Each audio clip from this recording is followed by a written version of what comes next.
안녕하세요. 친절하게 시행제 450회 시작하도록 하겠습니다. 시작하기 앞서 각자 저희 개인 소개하고 시작하겠습니다. 저는 예금보험공사 서민금융진흥원 하나은행에서 금융교육을 진행하고 있는 JP금융연구소의 정승호 소장입니다. 반갑습니다. 예, 반갑습니다. 생활경제교육을 제공하는 복숭아나무의 이복무입니다. 반갑습니다. 반갑습니다. 이제 벌써 9월의 마지막 주말 녹음인 것 같은데요. 요즘엔 좀 어떻게 지내고 계십니까? 예, 이번 달에는 좀 수업이 있는 편이었는데요. 네. 그러고 보니까 8월 달에는 별로 없었고 9월 달에는 좀 몰렸었고 그래서 중간에 한번 감기 걸렸습니다. 네. 더웠는데 목은 이제 부어가지고 근데 다음 달 이제 중순 한 20일 10월 20일까지는 조금 많이 바쁠 것 같아요. 네. 말씀드렸던 기획재정부의 자발 교환이 지금 중간에 좀 집중해야 되는 상황이 돼가지고 전 개인적으로 명절은 숨어가지고 노트북이나 두들기가 있다 이런 생각을 하고 있습니다. 그러셨군요. 저도 예전에는 명절 때 책 쓰기나 한번 해볼까라는 생각을 했었었는데 과연 할 수 있을지는 좀 모르겠지만, 아무튼 제가 지난번에 수업을 했던 광주 중앙고등학교, 여기서 나오는 광주는 경기도 광주입니다. 참고로. 그래서 그게 특화 수업이 있었었는데 수강을 들은 친구들이 고등학교 1, 2학년 친구들이었거든요. 그래서 100% 재수강 의사가 있다라고, 우수 교육 사례라고 신문에 기사를 내도 되겠냐 해서 저는 적극 환영이다라고 말씀을 드렸는데, 신문에 적극 나오면 뭐 어떻게 나올지 한번 지켜봐야 되겠네요. 아무튼 저희가 준비한 기사들 가지고서 또 한 주간의 금융 뉴스를 정리해 드리겠습니다. 첫 번째 기사는요, 유쾌하지 않은 소식인데요. 한국 3,500억 불은 선불 못 박은 트럼프다라는 9월 27일자 한국경제신문의 기사입니다. 이재명 대통령이 귀국하는 날 현금 투자를 압박하는 트럼프 대통령의 이야기가 있었습니다. 발표가. 그래서 한국의 관세 인하는 전제 조건이다라고 트럼프는 계속 얘기하고 있어서 이게 굉장히 그 관세 협상이 미궁수로 빠지면서 교착 상태가 좀 장기화되지 않겠느냐라는 평이 나오고 있는 것이 현재 사실입니다. 저희 나라 같은 경우는 굉장히 그러니까 대미 무역으로 먹고 사는 나라인데요. 가장 많은 부분을 차지하고 있는 미국에서 이렇게 좀 억지 주장을 펼치고 있으니 사실은 되게 걱정되는 부분이 없지 않아 있습니다. 과연 3,500불 선불로 내고 나서 지금도 불확실한데 과연 어떻게 될까, 환율이 어떻게 될까 지금 굉장히 큰 걱정이고, 사실은 줄 수가 없는 형편인 거죠. 우리나라는 너무 대단하게 보는 것이 아닌가 싶을 정도로 관세 협상을 담당하고 있는 미국의 스콧 베센튼이라든지 뭐 이런 사람들에게 지금 우리는 한미 수합을 계속 얘기하고 있는데, 계속 그쪽에서는 일본과 더불어서 한 어느 정도 좀 늘려야 되지 않겠느냐, 러셀트 지부장은 이렇게 얘기하고 있다라는 측면에서는 굉장히 큰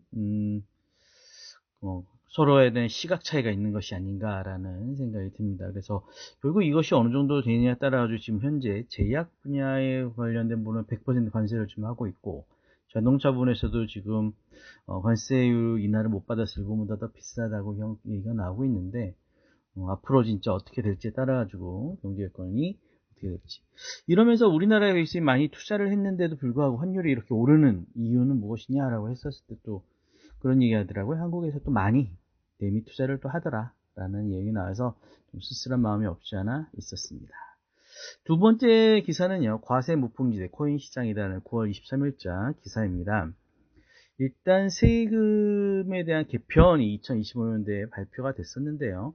이때 주식을 팔 때 내는 매도 양도소득세를 부과 기준을 좀 이렇게 강화하려던 방침을 좀 내리고 그냥 거래세만 내겠다. 거기에 따른 매매에 대한 어떤 세금은 내지 않겠다라고 얘기를 좀 정리가 되는 입장인 것 같습니다. 그래서 거래세는 굉장히 좀 처음부터 계속 낮춰지고 있어가지고요.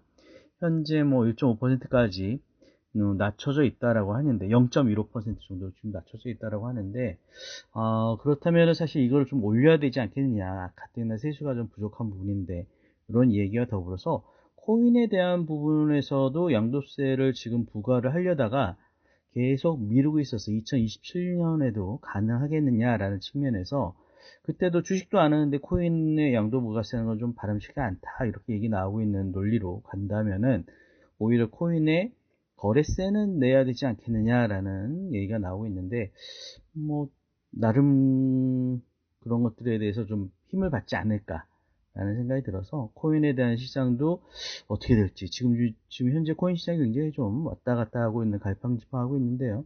이런 것들에 대해서도 좀 관심 있게 좀 지켜보셔야 되지 않을까 싶네요. 세 번째 기사는요, 평균 56세 은퇴 20%만 노후 준비다라는 KB 골든라이프의 보고서입니다. 9월 29일자 한국경제신문 기사인데요.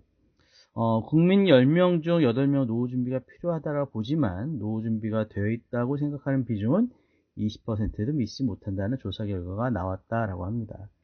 그래서 이러한 KB금융지주가 계속 발표를 하고 있는데, 이번 2025년도 발표에서 보면요, 일단 25세 74세 국민 3,000명 대상으로 설문한 내용인데요, 응답자의 70.8%가 노후가 잘 준비되어 있냐는 답한 비율의 19.1%밖에 불과하지 않았다라고 얘기를 하고 있습니다.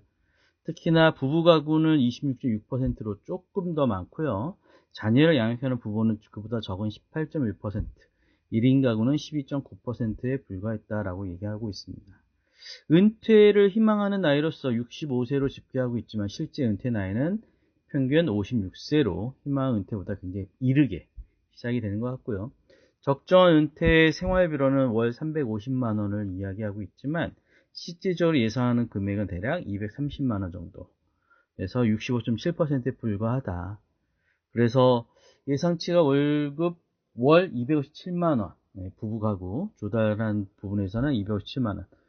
부모자녀 가구는 247만 원. 1인 가구는 조달 가능한 금액이 165만 원에 그친다라고 얘기하고 있습니다. 그래서 조달 가능 금액이 실제 바라는 거에 40.4%밖에 안 되고 있다. 그래서 국민연금 굉장히 많이 좀 조달 금액의 40.4%를 국민연금이 재원으로 차지하고 있어서 국민연금에 많은 의존이 일어나고 있다라고 보는 것 같습니다. 마지막 기사는요, 추석 연휴가 굉장히 길어져서 혹시 해외 여행을 가시는 분들 많지 않을까 싶은데 10월 황금연휴 앞두고 여행자 보험에 좀 관심을 가져보시면 어떨까라는 측면에서 몇 가지.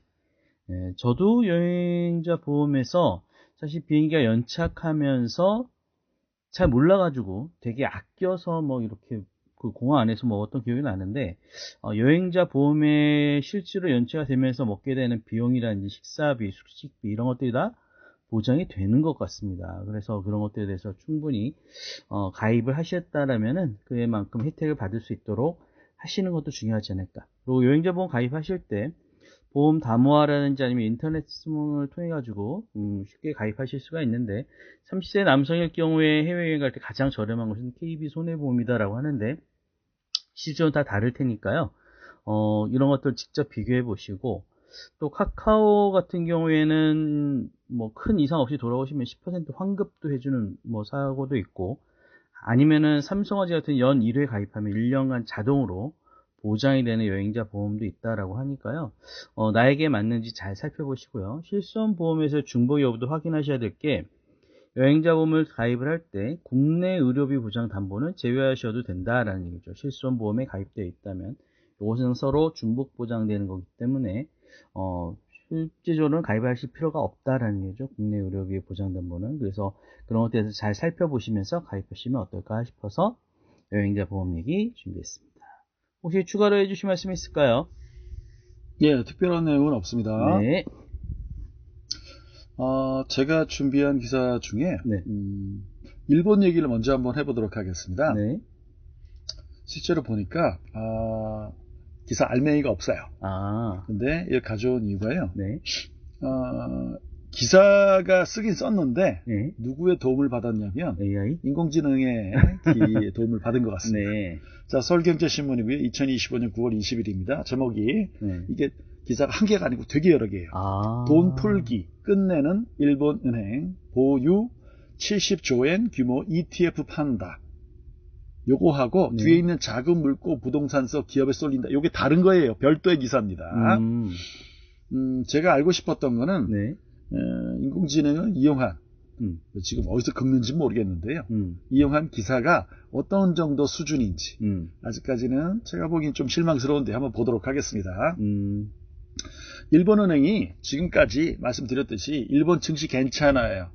한국 증시는 일본 증시 못 따라가는 것 같아요. 그런데 일본 증시가 잘 나가는 가장 큰 이유가 제가 말씀드렸던 것은 일본 은행이, 일본의 국책은행이 일본의 주식을 사주고 있다. 일본 대기업의 주식을 사주고 있다. 그리고 자기네들 채권을 스스로 산다. 그래서 아랫돌 빼서 윗돌 얻는다. 이런 말씀 드린 적이 있는데요. 네. 자, 지금 사고 있는 것 중에 ETF를 판다고 합니다. 이 기사 끝까지 봤지만 네.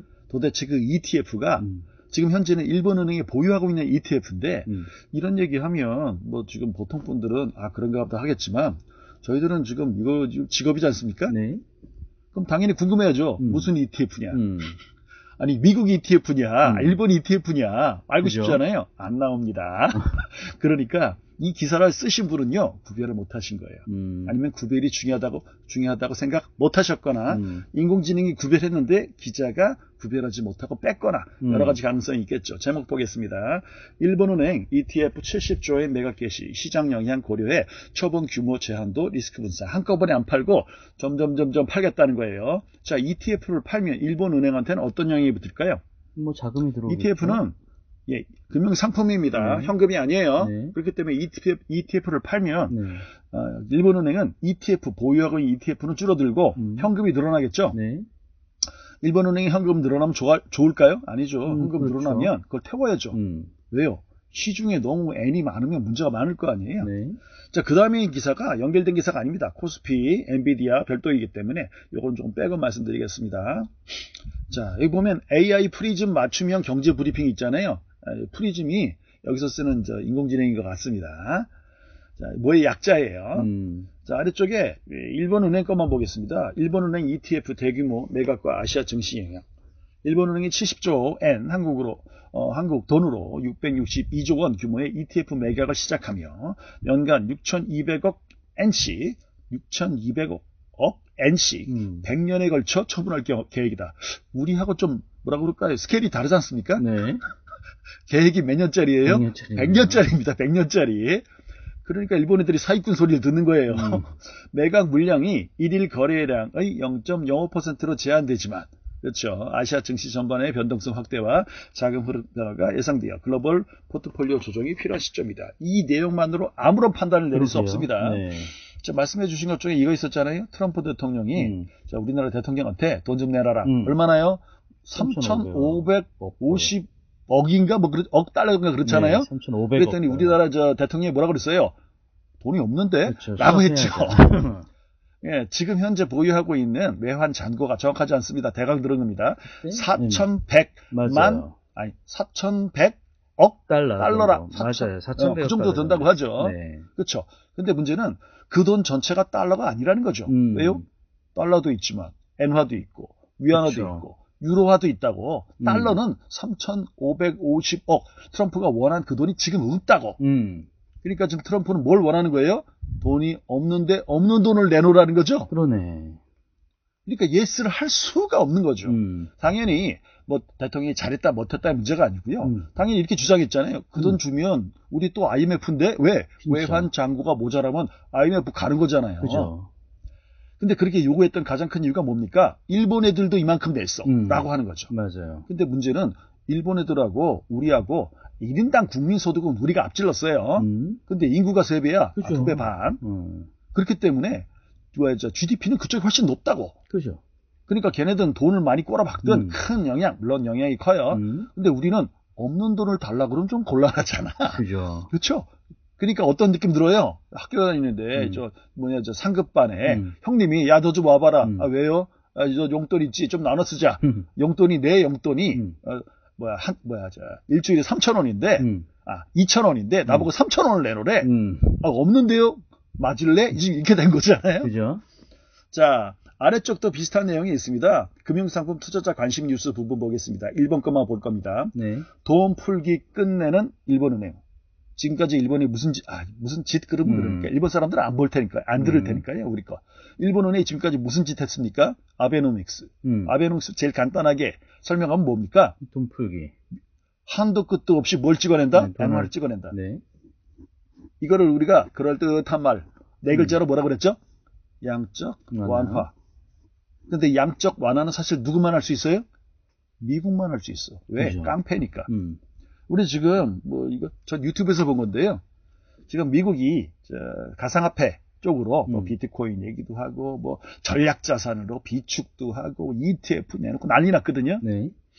그 중에서 러시아에 굉장히 중요한 역할을 맡고 있는 사람이 이렇게 얘기한 게 있는데 그쪽의 전문가들이 그거 가능성 되게 높다라고 얘기한 게 있습니다. 무슨 얘기냐? 특히 달러 스테이블 코인 얘기입니다. 지금 가장 전 세계에서 큰 빚을 지금 지고 있는 나라는 어딜까요? 미국입니다. 그렇죠. 미국은 언젠가 이 부채를 털고 싶어 해요. 문제는 갖고 싶어 하진 않아요. 그 부채를 상환하고 싶진 않아. 근데 이거를 처리는 하고 싶어. 가장 좋은 방법은 뭘까요? 부채, 내가 빌린 돈의 가치를 어때요? 네. 떨어뜨리면 되지. 무슨 소리예요? 달러의 가치를 낮추는 거죠. 무슨 얘기하냐? 여기서 비교해서 내놓은 게 솔직히 다 이해되진 않아요, 저도. 네. 닉슨 대통령이 예전에 어떤 짓을 했죠? 그 전까지만 해도 2차 대전 끝나고 나서 미국이 제일 안전하니까요. 유럽에 있는 금을 전부 다 미국에 맡기세요. 그러면 1온스당 몇 달러에 딱 맞춰가지고 저희들이 그렇죠. 원하면 언제든지 금으로 돌려드릴게요. 이게 금태환이잖아요. 그렇죠. 근데 어느 순간 계속 유럽에서 계속 금태환을 해가니까 어느 순간 그랬죠. 더 이상 못 주겠는데. 네, 그렇죠. 달러가 금에 연동되지 않는다라고 발표해버렸어요. 뭡니까? 약속을 어긴 거죠. 사기를 친 거죠, 사실은. 근데 아무도 뭐라고 못했죠. 왜요? 그렇죠. 깡패니까. 힘이 세니까. 근데 똑같은 방법으로 어떻게 해요? 금값은 올랐지만 달러값은 어떻게 됐습니까? 가치가 낮아졌죠. 똑같은 방법으로 스테이블 코인, 달러 스테이블 코인을 이용해서 부채의 가치를 낮추려고 하고 있다라는 내용입니다. 왜냐? 전 세계의 스테이블 코인이 스테이블이잖아요. 안정화. 네. 그러면 유럽이건 우리나라건 일본이건 스테이블 코인 내놓을 때, 자, 우리나라가 스테이블 코인 내놓으면서 원화 스테이블 코인, 외국 사람들이 와 정말 안전하다라고 생각할까요? 아니지. 그렇죠. 불안한데 그러면 제일 안전한 스테이블 코인은 기초자산이 뭐여야 돼요? 달러. 그 중에서 미국 국채. 자, 요 내용은 조금 더 얘기 나오면 말씀드리겠습니다. 일본 얘기부터 하고 마치도록 할게요. 자, 일본은행이 과거 대규모 금융 완화 정책의 일환으로 대량 매입해온 상장지수 펀드를 시장에 매각한다. 중요한 걸 안 써놨죠. 금융 완화 정책의 일환으로. 이건 숨겨놓은 거죠. 쉽게 얘기하면 뭡니까? 한도 끝도 없이 엔화를 찍어내서 ETF로 샀다 이거죠. 근데 그거를 팔겠다는 겁니다. 일본은행은 9월 19일 금융정책 결정회의 현재 보유 중인 ETF에 대한 매각을 시작하기로 결정했다. 무슨 소리입니까? 사실 이거 빚이죠. 부채요. 부채를 어떻게 해요? 처리하겠다는 거죠. 2008년 글로벌 금융위기 이후 제로금리 정책과 국채 매입만으로는 디플레이션 완화가 어렵다는 판단하에 국채만 계속 매입했는데 무슨 소리입니까? 자기들이 발행한 국채를 지들이 사. 아랫돌 빼서 윗돌에 계속 얹어. 이거 도저히 이걸로는 해결 안 되는데요. 그러면 일본 기업의 주식을 사. 그 주식을 바탕으로 한 ETF를 사. 여기는 ETF가 일본 대기업의 ETF라는 얘기가 끝까지 안 나옵니다. 그러니까 확인이 안 되죠. 자, 이례적으로 ETF 매입을 통해서 자산 효과에 따른 소비 진작을 꾀했다. 헛소리입니다. 자, 2010년 시작한 ETF 매입은 지난해 3월 17년 만에 금리 인상 및 8년 만에 마이너스 금리 해제로 대표되는 금융 정상화 정책. 금융 정상화란 말을 썼습니다. 이게 뭘 의미합니까? 지금까지는 정상이라는 거예요? 비정상이라는 거예요? 비정상이라는 거죠. 지들도 아는 거예요. 근데 딴 방법 없으니까 계속 엔화를 찍어냈던 거죠. 일본은행은 구체적인 처분 방법과 시점을 검토해왔다. 어차피 부채는 털어야 돼요. 그동안 사들인 ETF는 장부가 기준으로 얼마고 시가 기준으로 얼마인데 도쿄증권 프라임 시장 시가총액의 약 7%를 차지한다. 우리나라 청시총의 7%를 어때요? 우리나라 한국은행이 뭔가를 내다 판다. 영향이 있을까요? 없을까요? 엄청나죠. 왜요? 시총의 7%라고 무슨 소리입니까? 하루에 시총이 7% 거래될까요? 안 되지.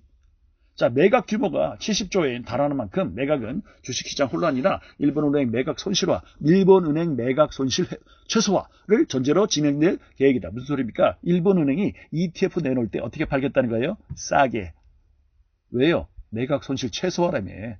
매각하면서 일반적으로 매각할 때는 어떤 자산 매각할 때 원하는 게 뭡니까? 이익 봐야지. 그렇죠. 수익. 근데 매각 손실 최소화가 목표래. 뭡니까? 빨리 팔아치우겠다는 얘기지. 솔직히 여기만한 정보로는 이해가 안 됩니다. 하지만 일본 중앙은행이 뭔가 할 것 같고 이 뭔가 하는 것은 반드시 우리나라에 영향을 줍니다. 여기에다 또 구체적인 내용이 나오면 다시 말씀드리도록 하겠습니다. 네. 우리나라는 할 필요 없어요. 왜? 일본처럼 양적 완화를 해본 적이 없고 정확히 말씀드리면 양적 완화를 할 만한 어때요? 능력이 없죠. 그렇죠. 우리나라가 양적 완화를 한다면 누가 사주겠습니까? 예를 들어서 우리나라 지금 계속 2년째 밀어붙이고 있는 개인용 국채 많이들 사고 계세요? 인기 좋다고 막 선전하지만 주의 한번 보십시오. 어떤 분들이 사고 계시는지. 자, 다음 보겠습니다. 다음은요. 우리나라 잘 나가고 있다. 뭐 이런 얘기입니다. 디지털 데일리. 자, 2025년 9월 29일입니다. 오늘 기사네요. 제목이 펀드 판매 잔고 사상 천조 돌파. 천조. 야, 우리 뭐 천조 하면 생각나는 게 뭐가 있죠? 가계부채 뭐 이런 거죠? 1800조 이런 거. 근데 펀드 저축 예금 말고요. 펀드만 판매 잔고가 1000조 원 돌파했대요. 그렇군요. 한번 보도록 하겠습니다. 여의도 증권가 사진이 있고요. 이렇게 간단합니다. 자, 금융투자협회에서 펀드의 전체 판매 잔고가 자, 지난 8월 기준으로 1002조 9890억 원을 기록했다라고 되어 있습니다. 펀드 판매 잔고는 증권사, 은행 등의 금융회사 영업전 지점, 인터넷 홈페이지 등으로 판매된 펀드의 규모로서 상장시장 거래되고 있는 펀드, ETF, 부동산 펀드, 특별자산 펀드 등이 제외한 것을 말한다. 뭐가 빠졌다고요? ETF 빼고. ETF는 펀드 아닙니까? 펀드지. 그죠. 근데 그렇죠. 여기서 얘기하는 ETF, 부동산 펀드, 특별자산 펀드는요. 왔다 갔다를 많이 하기 때문에 이걸 빼고 일반 펀드가 1000조가 넘었다고 합니다. 협회에 따르면 전체 펀드 판매 잔고는 2024년에 비해서 14.9%, 약 15%가 늘어났다고 되어 있습니다. 자, 그러니까 지금 따지는 펀드는 아주 일반적인 펀드잖아요. ETF 빼고 부동산 펀드 빼고 특별자산 펀드 빼니까 가장 일반적인 펀드겠죠. 그럼 이거 누가 보통 많이 했을까요? 일반 금융 소비자죠. 네. 일반 금융 소비자.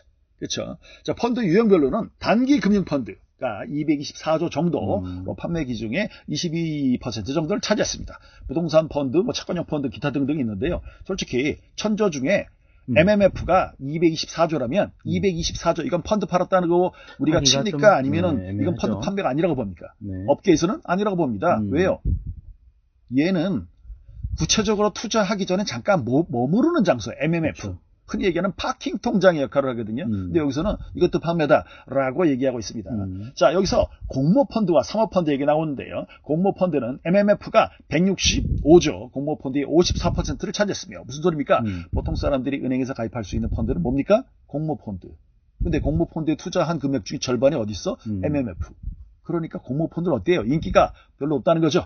네. 자, 그 다음에 채권형 펀드가 17%, 주식형 펀드가 9.4%. 눈에 확 오는 게 뭡니까? 주식형 펀드. 네. 옛날에 잘 나갈 때는 대부분 사람들이 어떤 펀드 가입했어요? 주식형. 못 먹어도 뭐예요? 못 먹어도 고환이야. 근데 지금은 완전 반대. MMF가 54%, 주식형 펀드는 9.3%. 그러니까 뭐예요? 너무 인기가 없는 거죠. 주식형 펀드가. 자, 사모펀드 보겠습니다. 공모펀드와 사모펀드 구별은 지금은 안 할게요. 우리 작년, 재작년, 재재작년 해서 사모펀드 난리 났었죠? 네. 옵티머스, 라임, 이런 애들이잖아요. 자, 사모펀드는요, 부동산 펀드 185조 정도, 26%, 판매 잔고가 가장 컸다. 특별자산 펀드가 148조 원 정도, 21%, 채권형 펀드가 120조 정도, 그래서 17%가 됩니다. 잘 보시면 공모펀드와 사모펀드 중에서 어떤 게 규모가 훨씬 큽니까? 사모펀드가 훨씬 큽니다. 이렇게 된 지 거의 한 6, 7년 됐습니다. 무슨 소리입니까? 우리가 적금 이자 너무 적어요? 뭐 저 좋은 거 없을까요? 라고 해서 가입하던 시절, 그건 공모펀드입니다. 근데 그런 시절이 가고, 보통 사모펀드는 일반적인 사모펀드 최저 가입 금액이 있죠? 네. 보통 최저 가입 금액이 1억 이상입니다. 항상. 자, 주요 금융기관별 판매 잔고는 증권사가 79%. 무엇입니까? 은행은 이제 은행에서 라임 옵티머스 가입하고 나서 많이들 확 놀라셨잖아요? 그렇죠. 최근에 뭐 있었습니까? 홍콩 ELS 있었죠. 그래서 지금 판매 잔고는요, 증권사가 80% 정도, 은행이 11% 정도, 보험회사가 1% 정도입니다. 그러니까 누가 제일 잘 나가고 있어요? 증권사가 제일 잘 나가고 있죠. 네. 자, 고객 주요 유형별 나와 있고요. 개인 투자자가 나와 있는데요. 자, 전체 펀드 계좌 수가요. 3,600만 개 정도로 집계됐습니다. 그러니까 상품 수가 무지냐 많은 거죠. 자, 본부장이 이렇게 얘기했네요. 펀드는 국민의 자산 관리와 자산 증식을 위해 활용되는 가장 대중적이고 보편적인 투자 수단이다. 생산적 금융. 자, 요거 저희 녹음에서 굉장히 요점적으로 말씀드렸습니다. 새로 들어오신 금융위원회 위원장님 성함이 어떻게 되죠? 2억 원. 1억 원이 아니고 2억 원. 2억 원치죠? 그분이 냈던 가장 핵심 키워드 뭐요? 생산적 금융으로 대전하는 최근 흐름 속에 펀드 시장의 성장은 우리 경제의 제도약에 기여를 할 수 있을 것. 자, 그렇다면 공모펀드의 비중은 계속 줄어들고 있고 사모펀드의 규모는 늘어나 있는 상태입니다. 결론, 목돈은 몇 억씩 갖고 있는 분들이 영향력이 커지고 달달이 조금씩 넣어야 되는 분들은 지금 여기서 점점 줄어들고 있죠. 그분들 다 어디 갈까요? 못 뺐다고 그랬죠. 여기서 ETF. 국내 ETF, 해외 ETF 다 가고 있는 거죠. 네. 그래서 지금 현재 상황은 이렇다. 그리고 말씀드린 대로 판매 잔고가 늘어나도 이건 누굴 위해서 좋은 거다? 금융 소비자가 아니라 업계를 위해서 좋은 겁니다. 항상 자기를 위한 투자인지 남을 위한 투자인지 가서 꼭 관심 가져주시기를 추천드리도록 하겠습니다. 다음 기사 하면 마칠 것 같습니다. 네. 요 기사 같은 경우에는 해당하신 분들은 굉장히 반가운 소식인데요. 저는 여기서 쓴 용어가 마음에 안 든다고 그랬죠. 네. 자, 파이낸셜 뉴스기 2025년 9월 29일 오늘입니다. 제목은 5천만 원 이하 연체 다 갚은 약 258만 명 오늘부터 신용 사면. 항상 제가 요 단어 싫어했잖아요. 신용 사면. 네. 왜요? 신용 안 좋으면 이게 죄를 저지른 거냐? 왜? 죄를 없어주는 게 사면이니까. 네. 자, 가장 큰 차이점, 결론부터 말씀드릴게요. 해당하신 분들이 어떤 혜택 보시는 거냐면요. 네. 돈을 다 갚았다며. 그럼 신용이 올라가는 거는 당연하잖아. 그쵸? 네. 근데 원칙적으로는 다 갚더라도 일정 기간 그쵸, 이내에 그렇죠. 점점 오르는 게 정상인데 네. 여기서는 뭐냐면 한꺼번에 올려준답니다. 신용 점수를. 이건 정책적인 거죠. 왜? 이것은 신용평가회사, 나이스 신용평가나 KCB라는 회사가 민간 회사인데 국가에서 한꺼번에 좀 올려줘라 라고 했을 때 예 그럴게요 라고 했다는 거죠. 간단히 보겠습니다. 전액 상환 개인 295만 5천 명, 신용평점 평균 약 40점 상승. 다 갚으면 40점 올라간대요. 개인 사업자 최대 74만 8천 명 전액 상환으로 신용평점 평균 약 31점 상승. 자, 그러니까 전체적으로는 40점 상승인데 개인 사업자는 31점 정도 상승했다고 합니다. 그래프는 그냥 참고하시고요. 가장 중요한 거는 개인도 중요하지만 개인 사업자가 중요합니다. 왜냐하면 이분들은 신용점수 올라와야 그 다음에 뭘 할 수 있을까요? 다시 또 그 다음에 소상공인 대출 정책자금 신청하신다고요. 그렇죠. 볼게요. 자, 5천만 원 이하의 연체 채무를 올해 연말까지 모두 갚은 개인 사업자에 대한 신용 사면이 29일부터 시작된다. 아직 시작 안 된 거예요. 이게 뭘 의미합니까? 빨리 갚아라. 5천만 원 빨리 갚아라. 네. 그러면 너희들이 신용점수 올라가서 그 다음 대출 받을 땐 되게 유리하게 받을 수 있거든? 라는 느낌을 주고 있습니다.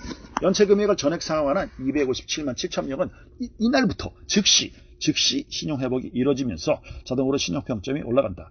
신용회복이 이루어진다는 단어도 이게 어때요? 명확하지 않죠. 왜? 신용회복이라는 것은 이것을 의미하는 별도의 기관이 있죠. 신용회복위원회, 신용회복이요. 그래서 이 지금 단어를 혼돈해서 사용하고 계십니다. 금융위원회는 추석 연휴에 앞서, 이게 좀 어떻게 보면 정치적인 거죠. 앞서 어려운 상황에서 연체 채무를 전액 상환한 서민과 이미 혜택 보신 분도 계시죠. 소상공인을 지원하기 신용회복 지원 조치를 전격 시행한다. 장기화되는 경제 집체와 또 계엄 넘어가고요. 어려운 상황 속에서 성실하게 연체한 채무를 전액 상환한 금융 취약계층의 정상적인 경제활동을 복귀할 수 있도록 돕는 일회성 조치다. 요번만 해준다는 겁니다. 무슨 소리입니까? 그 전에 뭐가 있었죠? 500만 원 이하, 네. 7년 이상 연체 하신 분가 어떻게 한다고요? 부채 그건 탕감이었죠. 탕감. 그랬을 때 어떤 불만이 있었습니까? 무슨 소리냐? 그 사람들은 연체했지만 난 성실하게 갖고 있는데 성실하게 지금 빚 갖고 있는 그럼 내가 손해보라는 거냐? 라고 불만이 있었던 걸 요번에 어때요? 일회성으로 그분들의 불만을 좀 도와드리는 그런 정책이 나왔습니다. 이번 신용회복 지원 정치는 지난 2022년 1월부터 지난달까지 2022년 2020년 1월부터의 대출이 대상이랍니다. 5천만 원의 연체가 발생한 개인 및 개인사업자 가운데 오는 12월 30일까지, 올해 30일까지 연체 금액을 전액 상환하는 경우가 대상이다. 그럼 이래서 자기가 신용접수가 조금 올랐을 때 큰 혜택 받으실 분들은 어떻게 해야 돼요? 친구한테 돈이라도 빌려가지고 갚아야겠죠. 왜요? 얼마나 큰 혜택을 보실지는 개인마다 다릅니다. 그러겠죠. 자, 이 기간 중에 연체가 발생한 개인은 295만 명, 되게 많네요. 연체가 발생한 분들이요, 나이스 신용평가 기준으로 295만 명, 개인사업자는 74만 명 정도이라고 합니다. 자, 이게 그 다음에 나온 게 이제 아까 말씀드린 그겁니다. 특히 이번 신용회복 대상에는 지난 2021년과 지난해 신용회복 지원 조치에서 배제된 차주가 돈 빌려간 고객이죠. 네. 이분들도 포함됐다고 합니다. 자, 금융위에서는 이렇게 얘기했습니다. 기존 제도, 새출발 기금 등 요거 좀 소상공인 대상이죠. 채무조정제도를 내실 있게 운영하면서 포용금융을 위한 장기 연체채권 채무조정 등 지원책도 시행할 계획이다. 예를 들어서 지난번에 혜택 줬던 것과 이번에 혜택 준 것에 해당되지 않은 분들도 있잖아요. 섭섭한 분들. 네. 그분들도 어때요? 가능성이 있을 수 있다. 뭐가 좋으면 지난번에 했던 정책과 이번에 하는 정책이 뭐가 좋으면 반응이 좋으면. 자, 그래서요, 저는 이런 생각을 해요. 지금 뭔가 납입하는데 연체가 할까 말까 이런 고민을 하고 계시다면 어떻게 됩니까? 몇 달 동안은 어떻게 하는 걸 추천드릴까요? 제가 꾸역꾸역 잘 갚아라. 왜요? 성실상환했을 때 뭔가 혜택 주는 거 항상 있습니다. 왜요? 성실상환 안 한 분들한테 혜택을 주려면 전제 조건이 뭐예요? 성실상환 한 분한테도 혜택을 미리 드려야 될 거 아니에요. 그래서 뭔가 좀 유리한 상황을 조금 예정해 보신다면 지금 조금 어려우시더라도 특히 정책자금, 햇살론 이런 거예요. 세망 홀씨 이런 거 연체하지 마시고 조금 힘들더라도 꾸역꾸역 조금 성실상환하시면서 제도의 변화를 조금 관찰하시는 게 필요하다. 라는 말씀을 마지막으로 드리겠습니다. 알겠습니다. 사실 뭐 어려우신 분들에게 신용회복이 되고 신용점수가 오른다는 것은 굉장히 큰 도움이 될 수 있겠는데 보니까 사실은 점수가 그렇게 뭐 드라마틱하게 오르는 거는 아닌 것 같은데요. 보니까 뭐 40점에도 616점에 656점 정도라고 하니까 사실은 뭐 어느 정도 좀 도움은 좀 되실 수 있겠지만 이게 완전히 하시는 건 아니니까요. 일단은 기존에 계신 분들은 본인의 신용 점수를 잘 관리하고 떨어지지 않도록 잘 관리하시는 것이 좀 필요해 보인다라는 생각이 듭니다. 아무튼 긴 추석 연휴입니다. 건강관리 잘 하시면서 재충전에 충분한 시간을 갖고 우리나라의 경제 여건도 조금 좀 하반기에 좀 더 나아지기를 바라면서 이상으로 오늘 금융에 대한 정리 마치도록 하겠습니다. 오늘도 함께해 주셔서 감사합니다. 수고하셨습니다. 네, 감사합니다.